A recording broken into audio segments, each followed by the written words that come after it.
Žiūrėk, kiek mašinų atvažiavo pas tave. Ateik. Visą kavaleriją. Kažkodėl visas vienodas. Taip, prašom turbūt, vat. Prašom.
Nu, dar vieną kolegę į...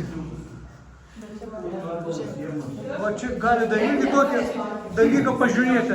Stanislavą norėjo, aš papasakosiu gal, į kalėjimą pasodinti.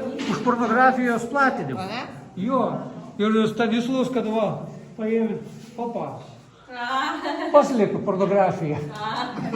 Tai kas jau, va, jeigu nori, gal pažiūrėti, kam nepatinka, nežiūrėkit. O.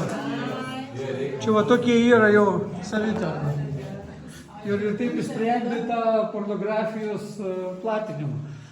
Ne taip, Stanislavą, nemeluoju. Čia reikia sugalvoti, kad kažkur vis jau trusytų pusiuoti visiems, nemoku, samdyti, brangiai, sugalvojau, kad užuolaidėlį. Nu, gerai, vaikti, žiūrėti, pataikyti.